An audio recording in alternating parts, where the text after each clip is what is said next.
abeera cheaper wano actually. Ebintu ebisinga bwe tuba tubikoledde wano bibeera slightly cheaper okusinga imported. Kuba imported ate aliko n'emisolo oba oliawo egisinga egyaffe. N'olwekyo kibeera cheaper nga bakikoledde wano. Ate of course naffe twagala okuexport nga twetaaga okufuna $. N'olwekyo bw'obaayo ne byotunda kaakati ffe soda agenda Rwanda, agenda Burundi, tagenda Tanzania kubanga Pepsi gyali mu Tanzania. Kenya ffe tukola Pepsi fekka Kenya. Ffe South Sudan ffe tubakolera Pepsi ne Congo.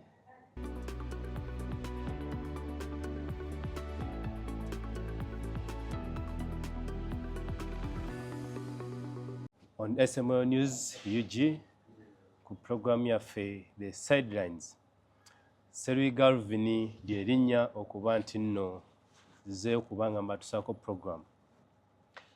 Nyongera okwebaza abo bonna abatambula naffe okuva gye tutandikira paka gye tukomekkereza. Olwanaku olwaleero tutambudde ne gwe tubadde tulinda akabanga kabadde kanene naye paka wasiimye n'agamba kanfisizeeyoko ku kadde.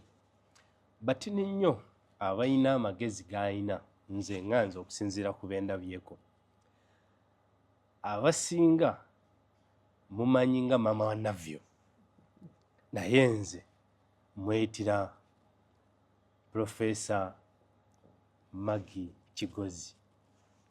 Ebintu bingi byenyigiddemu okulaba eggwanga lyaffe Uganda libaako ebituuka, naye olwaleero nange mmuleese abeeko ate byashyalingako naffe. Profesa, saba obuuze ku batulaba. Bana batulaba, nsanyuse kubeerako wano. Ansubire nti mwenna muli bulungi era mutudde mutulaba. Neyanziza ogenda kunzikiriza ngendekokko mu personal life kati nnyo okubeera nti nno oli mukyala nga ate ng'odiringira mirimu abasinga gye balowooza nti gy'abasajja, being nti oli mu manufacturing, tekikuleetera kusoomoozebwa era abantu abo oluusi bootula nabo ku ziboodi ez'enjawulo temubaamu kusoomoozebwa nti olw'okuba nti being a lady abamu ne bagamba ekirowoozo tekijja kuyitawo ku decision making eno bweti na bweti. Tuvudde wala ng'abakyala era mbadde a part of okukiraba ekyo. Waliwo boodi ze nasooka okutuulako nga nze mukyala nzekka. Nayanguwa ndowooza ne ntuula ku boards, private sector foundation, UMA, Uganda Manufacturers, eya Pepsi board, nga kumpi mbeerako omukyalo omu ku ssaawa eyo eddako. Naye gye tuzze tutambula kati ne kyeyava eyinza okubeera omukyala ne kaakati kwebali abakyala ate toyinza butabawuliriza kubanga nabo babimanyi, nabo beboogerako byamagezi. Yes, kati tokyasobola butawuliriza bakyala. Ba CEOs bangi nnyo, ate CEO owa company yajogerera era abeera ku board nga ye yababuulira ebiriwo, kale nga naye mukyala, naawe oli wano oli mukyala. Kati tuli bulungi, kati twatambula. Okay, okubeera mu manufacturing, what inspired you? Kye kyakuleetera okuba nti nno ogamba naye okusinziira ku byonna abasinga buli omu akaŋŋende wagwe nolonda that field n'ogamba kaŋŋende wano eno wewali awasava. Definitely wewasava naye ze saagendawo nga neerowooleza nga neerondeddewo. Omwami wange yali mu manufacturing. Yali manufacturing from 92 to 94. Unfortunately n'afuna heart attack n'avaawo. Kati era njagala nnyo okubuulira abantu abalina families nti omwami wange yali mugezi nnyo.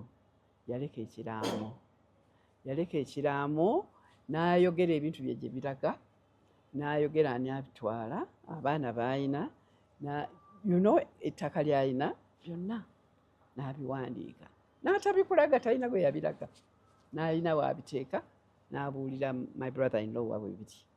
weruye weeri nga yeeralikira nnyo okufiira ku nnyonyi kyekyamuliko ekyo kyali kimutiisa naye kakati sikutya njagala buli muntu yenna mwami oba mukyala bw'oba olina ebintu nabirira famire yo laba nti bijja kubayamba aba famire yo kuba bw'obireka nga tobigabye nga biri open naddala ffe wano mu Buganda abalenzi mu families biba byeddiza biba bigaba n'osanga nga mukyalawo bamukasuseeri abaana nabo tebasomye bwe bityo kati okubeera kuminga sure mwena bannange funye akakisa okwogerako nammwe ekiraamo kikulu nnyo oba oli mukyala oba oli mwami ffenna tulina bye tulina leka biraame obeereko ne woobiteeka kiraamo waliwo engeri gye bakiwandiika si kizibu abantu bw'ovaawo bibe nti bibayamba kale nze omwami wange bw'avaawo yaleka awandiise mu Pepsi ninamu bwe kiti kirekedde omukyala wange n'abaana bange 3 nange nasituka waliwo bayiseewo ennaku wiiki ng'emu 2 nagenda ku Pepsi ne mbagaba naye ndi wano baatulekedde wano ebyaffe nzize kukola wegange era olowooza nti bajja kunsekerera ate dokita oze kola kiwano nnyabo wano tewali mpiso ogenda oba eri wansi mu kiliniki okole naye si bwe baakola kisanyusa okulaba tuula nantuula naye nga sirina kyemmanyi. Okay. Yes, awo wennyini wembadde njija nti engeri wewalinga oli outside the business tekyakuleetera kuba nti nno naawe kennyini omanyi waliwo ebimu bye tutuukamu n'oyo naye teokkirizaamu okusinzira baba bakutadde naye wagezaako otya okuba nti nno watambula n'ojjayo kubanga omuntu agenda okukulekera kyakulekedde aba akusuubira okukitwala mu maaso abasinga bwe batulekera ebintu tufuna idea kuba ne shares ziba shares osobola ozitunda ababaawo ababagala ozigula kiki kyekyakuviirako okugamba nti no nkisobola I can manage this. Ekisooka nali musawo omanyi abagenda mu medical school baba balondemu si be babeera bagezi be babeera nga bebafuna max bweziki kegamba bali bendi nabo tebansinga tebalina kye bansinza ekyo nalina okukirowoozaako nti nange nja kusobola naye olutuukayo bwe nti nemanya nti siina kyemmanyi siina mpulira buwulizi byonna biyita wano genda n'ensoma Profesa Balunywa yali Makerere nga bataddemu advert ennene nnyo eya trainings ze bakola era n'okutuusa kati entrepreneurship center training nga mulimu entrepreneurship finance for non-finance managers. Can you imagine? Omusawo yali akutte ku ssente ddi fe abakola mu government never naye walinga waliwo finance for non-finance managers marketing byonna list era bwe nabisoma okuva waggulu ate nga otandika saa amanyi nti ffe bannayuganda bali mu business si nze nzekka actually tetubimanyi teri batono nnyo abali ku myaka egyo nga yakola MBA oba ki nga tetubimanyi ffenna n'olwekyo bizinesi yali y'amaanyi nga tutuula mu gundi omwo ne tujjuza akasenge lecture room ffe aba business already after 5 ne tusoma ebintu ebyo era kyannyamba nnyo kegamba bw'olaba kyotomanyi kinoonyi yekiri waliwo akimanyi buuza waliwo ajja okukusomesa kati bwentyo bwe nakola meeting bwe yasooka board nga sirina kyemmanyi kubiri yakusatu ntandisa obitegeera ate nkola nga mwendi mu factory nga mbiraba marketing mutunda bwe muti lwaki mutunda bwe mutyo nabakubuulira naawe oluddako kakati gwoli in charge nga gwo marketing yes oyiga no omanyi kikyansombola okutegeera okusinziira mu myaka egyo abazadde baayinanga nnyo endowooza nti omukyala alina genda alina beera mufumbire kuteekateeka mwami kati ogwo okusomako bazadde be baasalawo oba nti gwe kennyini walina okipushinga kubanga kiba kujja nga wali totuuse ku leve eyo kyandibadde kiyinza okujja nti weetegese kye kyakuviirako okuba nti nokubanga batini nnyo abaali basomye ebiseera ebyo kubanga 19 awo eggwanga lyali lijasiridda mu buzzi abasomye baali tubala batini nnyo kati ng'omukyala omwami akola nange nkola buli lunaku tekyaliko kabuuzo ebyokubufumbira omukozi nga waali afumba nga tulya kaakati n'olwekyo ekyo was not a problem nabali be nasanga mu Pepsi nali mbamanyi even before yes tebankaluubiriza nabo basanyuka okulaba kuba nze nali Uganda bo nga bakyali bapartners bange nga bakyali bweru baali Kenya nawe omu ku ffe at least abeerewo e Uganda oba talina kyamanyi naye kaabeerewo ne batafaayo nentuulamu naye amangu nayiga netukola ne mwami ne bampita at the same time okutuula mu Manufacturers Association kinakyo kyanyamba nnyo omwami Mulwana ng'ayagala mu abakyala time eyo ba manufacturers nga bombamanyi bonna nga basajja twalimu abakyala babiri ne mukyala Adrico kati nakola ki naŋŋamba jangu sebonsije ndakola yo tofaayo you are such a nice man atega yagala abakyala kutuzimba jangu nenzija tugenda kulonda ne pick up ne bannonda nengenda ku board era neyo nayiga nnyo nfuna networks kikulu nnyo ani gumanyi oba naye kati nkumanyi kati gomanyi nze naye nze nali ntudde muli nga ntudde ne bwava muno bonna nga bali wali sekalaala ffenna nga free board ezo ze networks zange ze nafuna eyo n'abali bonna bamembers baffe abo bonna kugamba nakyo kyanyamba nnyo okuvaawo ne kampuni yaffe netandika okukulaakulana netugenda maaso ekyobukyala era njogera nga banaye bakyala bannange tewali baami kye bakola kyotosobola oba kiki sinaba kukiraba ku nsonga eyennyini nga tunatera ogivaako ya manufacturing nabadde nali nsoma ku population y'abantu bemugezezaako okuwa emirimu nga ba manufacturing industry nga tuli bannayuganda bali mu 2 ku 2.2 kifaananyi ki kyemuyina lemise nti mu myaka 5 oba 10 maaso musuubira kubanga population eyo musobola okuba mugyongeddeko mu abo bemuyamba mu kuwa emirimu oba mu kuwa ekyokukola tubayamba okubawa emirimu naye nabo batuyamba nnyo bw'oba tolina bakozi balungi tewali byojja ku manufacturing gakiri tuwe naye okuba nti bajja kuba bangi nnyo okusinga awo industry areas zonna zitandise okujjula Jinja yali yafa kati factories eziri ejjinja ezisituse industry area yange ey'Ennamanva ezo nze nagitandika wali Embaale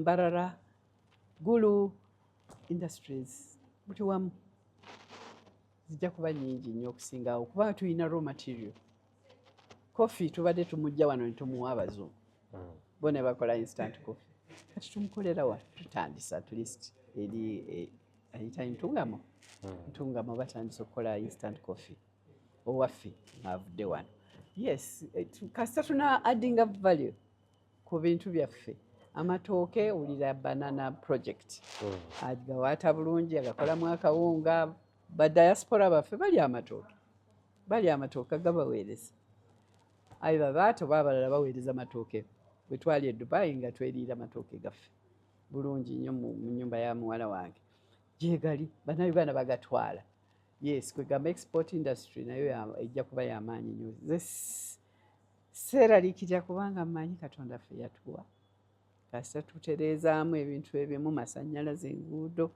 simu zo zajja weziri tezirina problem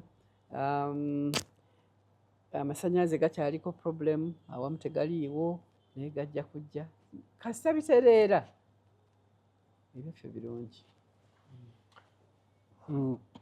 tugendeko mu agriculture olwaleero pulezidenti w'eggwanga atugamba ebintu byasinga okwenyumirizaamu ensonga ya agriculture naye ate ava mufukufu tumugezaako naddala ffe abalina misiri ebiri yiika emu tulaba nga oluusi pulayisi leero olima ebijanjaalo nga kilo ya 15 ogenda okubikungula nga ya 2.5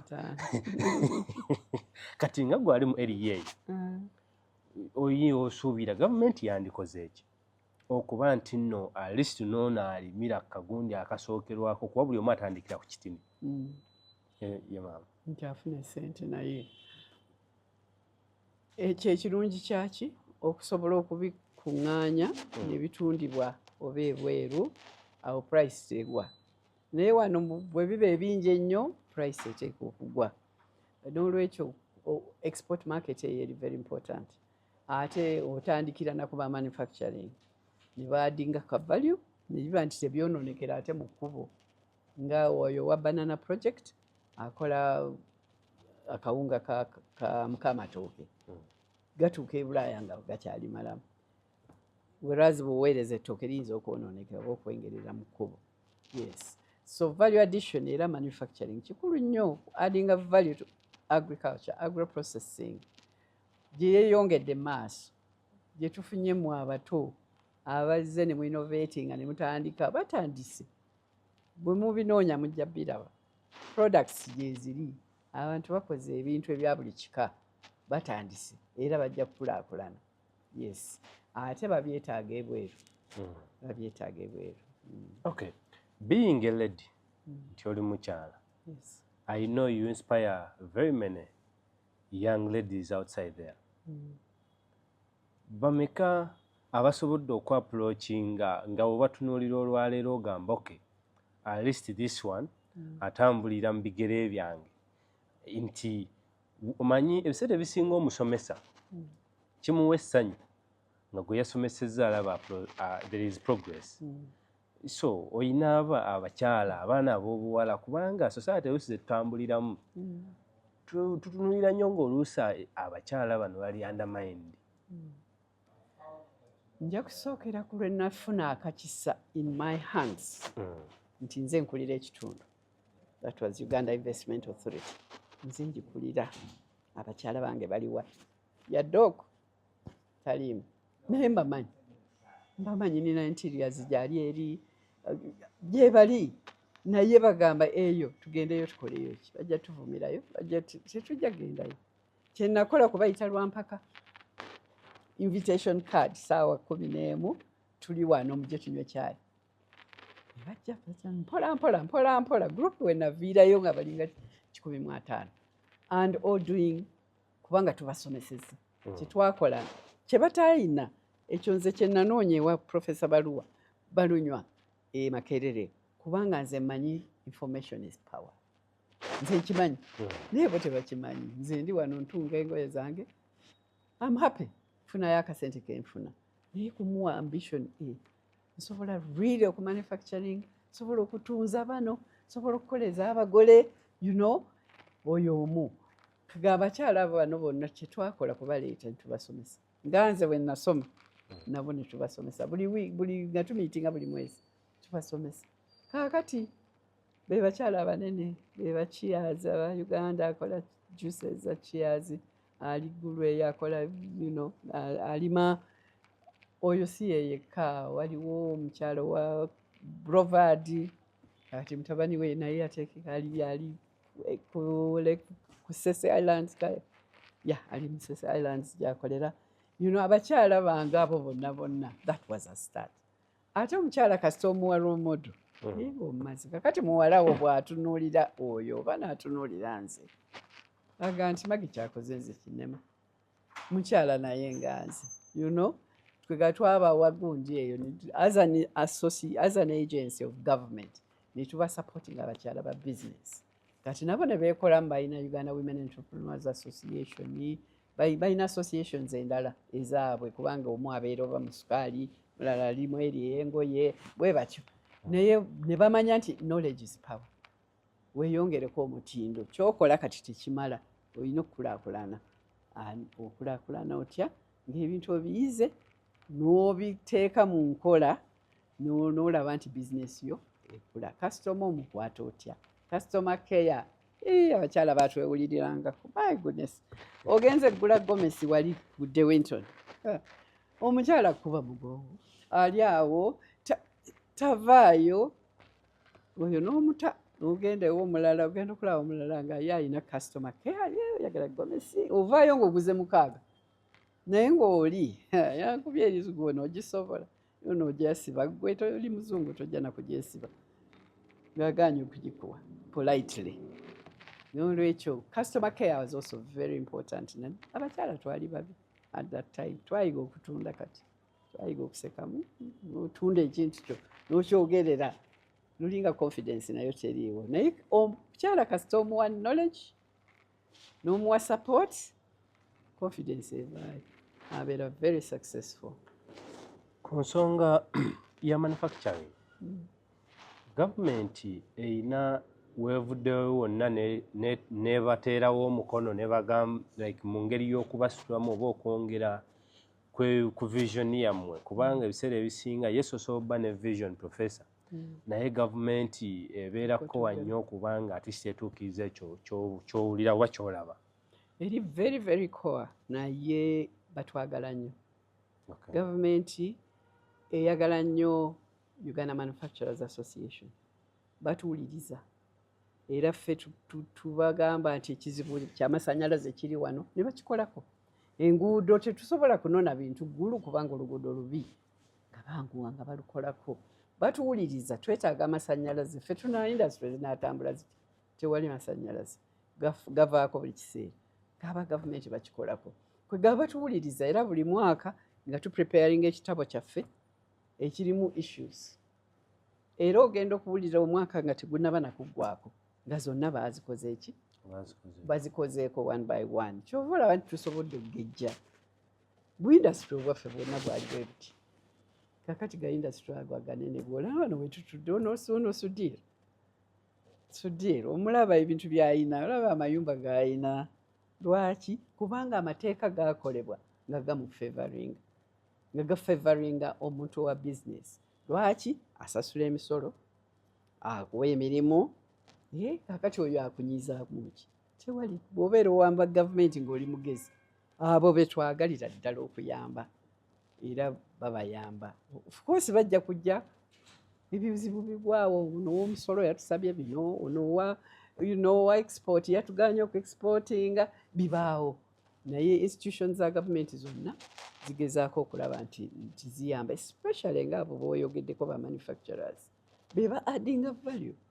Ekijanjalo kye wasoose okwogerako bwe kigenda nga bwe kiri e Bulaaya, ssente emeka zekinaaleeta, naye bw'okikolamu omulimu ne kibeera something else, ng'oaddinze value biscuit oba biki, kijja kutuleetera ffe nga Uganda, si gwe wekka, ffe nga Uganda kwe manufacturer abanga akolera ki eggwanga, awadde emirimu, akoze value addition, exportinze, tufunye dola gye twetaaga ennyo, omunyigirako ki? Oba musiru wa gavumenti toyinza era omwagala nnyo, ogezaako okumufacilitatinga, and that's what they do. Waliwo lwe bibalema oluusi oba ne bye batalabye bigaana, sometimes bigaana nebaayo omuntu nga yayagala musolo gwe mumungi ennyo. Water industry bw'okola ekyo tejja kubeerawo, tejja kuwa mirimu gy'oyagala. So kyekibaawo. Okusinziira ku policy za gavumenti yaffe ya Uganda, bw'okwata manufacturing sector oba industry n'okwata ne agriculture kuba zitambula hand in hand, ne tutunuulira ne President Museveni kubanga yabadde ng'ali kwa State of the Nation Address SONA, yatulaze nti ayina vision eya $500 billion ey'okuba nti nno Uganda weetuuka mu myaka by 2040. Olowooza gavumenti essente zeeteeka mu agriculture and manufacturing industry ne policies ezirimu zisobola okuba nti nno Uganda zitukumaakuma ne zitutuusaayo, oba gavumenti eteekeddwa okubaako ebimu bye yeeyongeramu mu ebyo kuba ze ntunuulira nga kkowa tuba twagala development? Kyekyo oli mutuufu, ezo sectors zombi ziri very important. Teze ezijja otutambuza, gavumenti nga bwe nva okubuulira egezaako okulaba nti ekisobwa ekiriwo ekitereeza. Kaakati enguudo zino mu Kampala is a problem era kyogeddwa, ffenna tukyogedde. Kati olaba speed gye zigenderako batandise okukola ate n'okukola nako kwongera problem ku ssaawa eno naye olaba banaazimala tujja kubeera bulungi. Bwe batyo bawuliriza and they try to address issues affecting ezo critical sectors eza agriculture ne manufacturing. Amasannyalaze gasootingibwa tulina mangi teganaba kutuuka buli wamu naye nga production weeri. Kituyamba ekyo. ICTs nazo ziri very important kubanga gavumenti kati yo oba ogyetaaza ki? Ogenda bugenzi ku mukutu ng'osasula musolo, ogenda ku mukutu ng'oregisteringa ekyo twaguze third party license ey'emmotoka mu mmotoka yaffe nga tugenda tweraliikirira omusirikale oba wali anaatuyimiriza naye nga ng'ogigula ng'ogiguze online mu ddakiika 2 kiwedde. Banka tetutununayo kikati tetugendayo bintu byonna bikolebwa online, which is very helpful. Yes, abamu emirimu gijja kubanga gifa waabangawo atwala esente mu banka n'akomawo takyaliwo naye waliwo wa IT asomye ICT kakati ye yakola ki yalaba nti esente zigenzi gye ziteekwa okugenda. So 5 billion ffe nga Uganda nze nga ya promotinga nga Uganda it's very doable. Tujja kikola. Ekigambo kya education y'abaana kyali kikulu nnyo kubanga atasomye abeera ne issues ezize muzibu naye mwenna musomye kati tosanga mwana atasomye gye bali ndowooza eyo oba deep mu kyalo naye abusomero gye buli quality eyinza obutaba nga nnungi nnyo then ate gano aga quality nago gyegali. Makerere ffe tuli awo tubasomesa bannange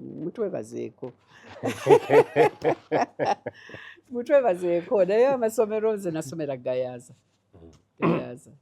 kiyampa sandisobodde kukola anything that I do without that time I spent at Gayaza High School. Plus abawala bonna baganda bange benafuna eyo bwe tuli. So you know that education ogate kuba nti Katonda ye yatuwa lwakuba tetubadde tetunnabikozesa yatuwa minerals, tulina petroleum, yatuwa ettaka eddungi olima. Kiki kyotusobola kulima? Byonna tulima, you know. So ebyaffe birungi kasita ekisinga obukulu of course kyetulina obutakyusa okumaintaining oba making even better lyeddembe okulwanalwana non issues tribal gender based violence. Omukyala y'okuba waaki banaye bassebo abalya mukyala muleke ate n'abakyala mpulira naffe tukuba abaami naffe tulekeraawo. Tukole ki? Entalo zesinga okwonoona ensi. Southern Sudan omulaba bwali ttalo ensi twagigendamu ng'etambula ne tujjayo ne bainvesita bali wano bakola bulungi naye waabwe olutalo ensi yafuukira ddala olutalo. That is what we have to avoid. Ffe twabiyitamu entalo twaziraba in the past kati mu abaana abato temuzeetaaga. Okusinziira ku education system yaffe eya Uganda Prof otambudde amawanga mayitirivu era woba otambula amawanga olina ebintu ebimu by'onokola nogaa naye kino singa kibadde ewaffe kino singa kibadde ewaffe kyandikoze enjawulo. Okusinziira ku system yaffe education esobola okutwala Uganda in that kind of development gye tugamba nno gye twetaaga kubanga olalo bangi tusomye naye n'ebyokukola oluusi oyiriba biyiribe lulimi oluliwo ennaku zino kati tetusaana okukyusaamuko ku system yaffe education. Era mpulira nti tuli mu kukyusa bakyusizza system kati mpya ejja kuteekinga time of course okusobola okukola obulungi naye nga bakyusizza bakiyita kinkyerabidde kye baleese aba Ministry of Education kati it's different. New curriculum yo bagireese yes naye eri more practical ekuyigiriza kukola tujja tukola bulungi okusinga okusoma bino ebitabo essaawa yonna no memorizinga facts kati kirimu practical babikola nga bwe bayiga ng'ate bwe bakola kijja kubeera beta tujja kasita solutions ezo zisingibwa naye ne-education system erife gye tukoleddemu tetukoze naye yammwe ngaalinga yali ey'amaanyi okusinga ine eyaffe ate gye eyammwe ekirungi nti ebadde ya buli muntu tosanga munnayuganda atayogera luzungu kati ow'omulembe guno yes oluzungu luli important kuba ensi yonna lwekozesa kati gwe oluganda lwo luyinza obutakutuusaayo naye okuba nti olowooza nti ffe sirowooza egayaaza kati ali even better nze gye nasomera twaliyo gye fundraising kati twagala kugaziya chapel naye is even better abasomesa weebali